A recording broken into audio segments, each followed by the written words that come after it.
Assalamualaikum warahmatullahi wabarakatuh. Salam dan bahagia. Semoga kabar kalian baik-baik saja. Kita akan melanjutkan pembelajaran informatika kelas 8 semester ganjil, yaitu bab 4 sistem komputer bersama saya Khairul Anwar. Pembelajaran kita kali ini yang pertama adalah memahami fungsi sistem komputer, perangkat keras dan sistem operasi. Yang kedua, memahami pemrosesan input data pada komputer. Yang ketiga, memahami proses penyimpanan data sebelum diolah. Yang keempat, memahami proses penyajian data sesuai dengan spesifikasinya. Yang kelima, memahami mekanisme internal penyimpanan data pada sistem komputer. Dan yang terakhir, memahami mekanisme internal pemrosesan data pada unit pengolahan logika dan aritmatika. Dalam tempat ini setidaknya ada 3 subbab yang akan kita pelajari. Akan tetapi video ini hanya akan membahas sub A, yaitu komponen sistem komputer. Komponen sistem komputer. Di dalam sistem komputer terdapat input, proses, dan output. Sistem komputer mempunyai 3 komponen utama, yaitu perangkat keras atau hardware, perangkat lunak atau software, dan pengguna atau brainware.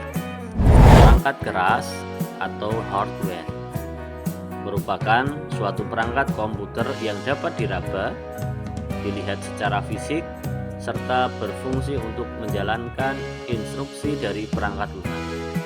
Perangkat keras itu dapat dibagi menjadi 4 macam, yaitu yang pertama perangkat bagian masukan atau input, yang kedua perangkat bagian keluaran atau output, yang ketiga perangkat bagian pemrosesan atau processing, dan yang keempat perangkat bagian penyimpanan atau storage. Perangkat keras atau hardware yang pertama adalah perangkat bagian masukan atau input. Contohnya keyboard.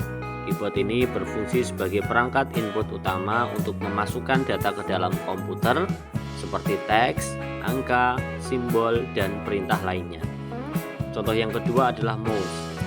Adalah perangkat keras yang berfungsi untuk menggerakkan kursor di layar komputer dan memasukkan perintah ke komputer. Contoh yang ketiga adalah mikrofon, yang mana berfungsi untuk merekam suara yang akan disimpan dalam memori komputer. Selain itu juga dapat berbicara dengan orang lain pada saat chatting. Dan contoh yang keempat adalah webcam, kamera atau CCTV, yang mana ini adalah perangkat keras yang berfungsi sebagai kamera digital yang dapat mengirimkan atau merekam gambar dan video secara real time melalui komputer atau perangkat. Yang kedua adalah perangkat bagian keluaran atau output. Contohnya adalah monitor. Monitor ini merupakan perangkat keras komputer yang berfungsi untuk menampilkan hasil proses dari komputer dalam bentuk teks, gambar, ataupun video secara visual. Dan yang kedua adalah speaker.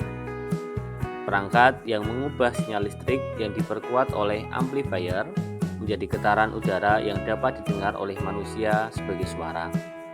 Contoh yang ketiga adalah printer. Printer ini merupakan perangkat keras yang berfungsi untuk mencetak dokumen atau gambar digital ke media datar seperti kertas dalam berbagai ukuran. Dan yang keempat adalah proyektor.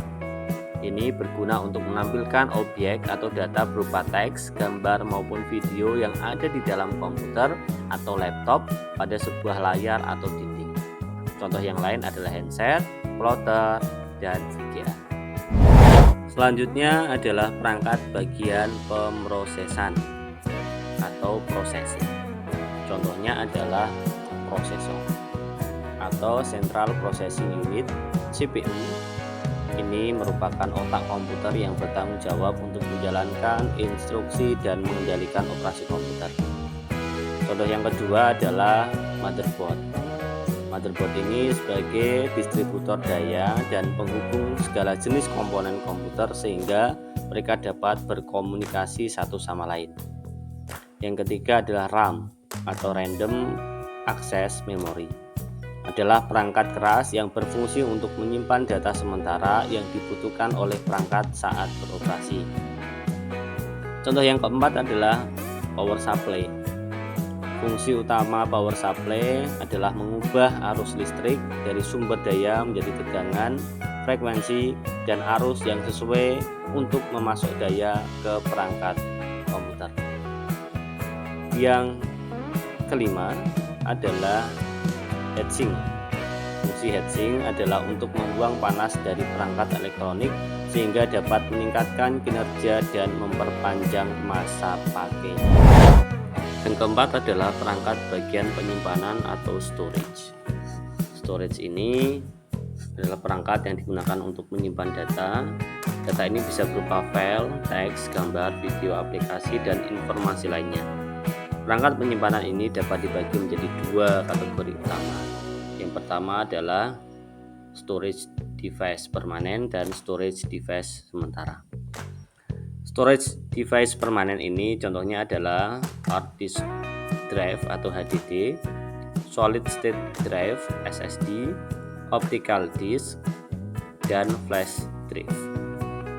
Untuk storage device sementara contohnya adalah RAM atau random access memory dan cache memory.